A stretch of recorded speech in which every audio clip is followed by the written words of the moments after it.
So this last week I've been playing Sniper Elite 5, the newest game in the Sniper Elite franchise. I had no idea this game was coming out until I stumbled upon it 2 days after it released. It's made by Rebellion, which developed the other 5 games in the franchise, and for the most part, it's exactly the same game as the last 3. Although I would say that Sniper Elite 5 is the best in the series so far. It's mostly just because it's the same mechanics from the last 2 with various changes that do improve on the game mechanics, but unfortunately, in my opinion, it's also its biggest flaw. It's just the same game as the last 2. Now that's not to say that's a bad thing, far from it. But unfortunately, what I'm getting at, while it is improving what made those games great, the other game's flaws also became apparent. Namely the story. You play as Sniper Elite Carl, and I already don't care. This guy has been who you've been playing as since the first one, and this guy's personality falls right under wet cardboard. I just played this game, and I can't tell you anything about it besides, like, important story beats. I mean, there's a Nazi working on a project, you stop the Nazi on various levels, from ruins to industrial complex to, finally, the middle of a war zone, which is the same thing as the last ones. 8 levels, and no, I don't count level 9 as a level, are basic, but very open.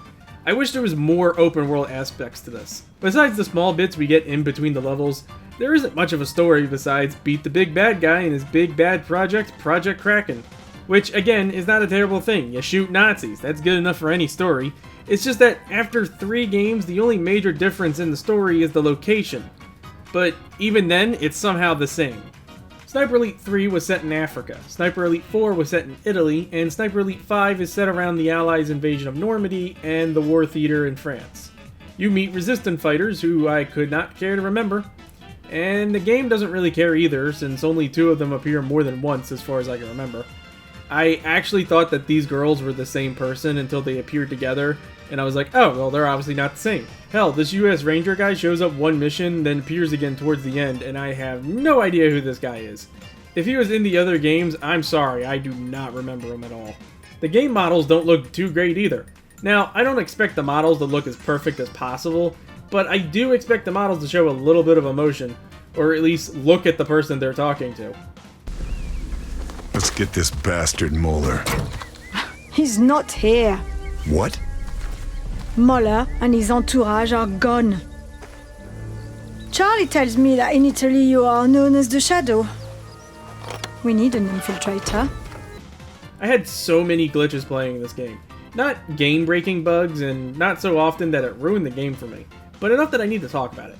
One time my legs got stuck while I was climbing, stopping me from moving. One time I snuck behind a guard who was glitched but was able to spot me from behind, and somehow alerted the other guards far away.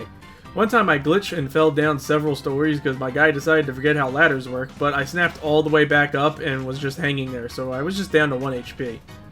For gameplay, the main reason people play Sniper Elite is the Sniper X-Ray mode, and yeah, it's here. I personally don't know how much it improved since the last 2 games, but it's still good. Although, after a few hours, you kind of start getting bored of it. Mostly because it doesn't look like they improved the visuals of it at all. I got so many goofy faces from the Nazis, and the brain shots aren't that interesting because nothing happens. I mean, at least the lungs deflate, or the organs, like heart, kidneys, and testicles, explode. Later on, the level started getting Jaeger units, or what I like to call, make the game harder by making the enemies sometimes need more shots to take out. I shoot them in the head, and they just shrug it off. And this is probably just me, but I hate games that put a heavy emphasis on stealth because with straight up combat you'll lose, and then they go and make the last level or 2 next to impossible to sneak through. I don't know how you could sneak in the last part without being spotted, and I found it easier when they spot you to just reload a save when they get to the alarm, because otherwise it'll quickly overwhelm you and you'll realize you're just wasting time. Now, you could possibly fight your way through it, but again, the game emphasizes on stealth, so combat's not going to be that great. So the biggest new mechanic is Axis Invasion, a sort of multiplayer mode where players will invade your world while you're in a level. They're the enemy sniper, and you must kill him before he kills you, otherwise you're going to have to reload a save. I had someone invade me once, and I got startled and was lucky enough to kill him. I then promptly turned off Axis Invasion because while I do like it, and I think it's a pretty good mechanic, it is, in my opinion, implemented poorly. I mean, let me explain. So since it's a sniper versus sniper thing, you think that camping and stealthing while waiting for the other guy to mess up and sniping him from afar should be the plan, right? Nope, if you camp, you get penalized, with the other player knowing exactly where you are. In the Access Sniper has the benefits of enemy NPCs helping him out, meaning that the main player is at the huge disadvantage, because if you die as the invader, well, that just means you can join another game right away. But if you're the main guy and you lose, you have to reload a save, which could set you back. Probably not that far, but far enough to be annoying. And your friends can't join. It puts you in a random game. I did play the Axis side 3 times, and I did really enjoy it, and every time I got in, I killed the player, who then would immediately disconnect, making me think that I made them rage quit and probably ruined the game for them, which I don't want to do. Fortunately, you can just turn it off. Sure, you don't get the bonus XP, but I didn't find that much of a problem. The perks that might be important you can get right away. And also, by the time I finished the game, I was almost at the highest level anyway. But again, you probably don't really need them. They should have made it so that your friends could join and be the rival sniper, and then that would at least made the game better. That way you guys could just go and trash talk each other, and you could probably just have each side respawn instead of having to reload a save. Now, despite all the problems I had with this game, I still enjoyed it. It's just a World War II shooter, and while I didn't play co-op, I did play that with the previous games. I think it was 3 or 2, probably 2. And playing with friends always makes the game more enjoyable. I can only assume co-op here would be just as fun as the previous games, if not even better. So my final rating for this game is going to be a 6 out of 10. I wanted to say 7 out of 10, and with co-op it would definitely be a 7, maybe even an 8. But it being the 5th game in the series that seems to be on repeat since the 3rd game, and the Lackluster Story, I unfortunately decided to notch it down from a 7 to a 6.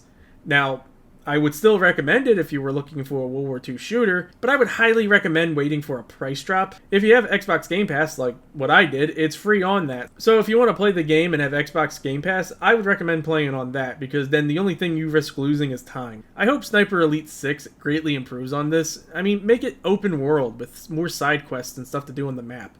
Improve the stealth mechanic, like add camouflage to it. Maybe add a Nemesis-like system if WB Games ever feels like sharing that. And more importantly, make the story better.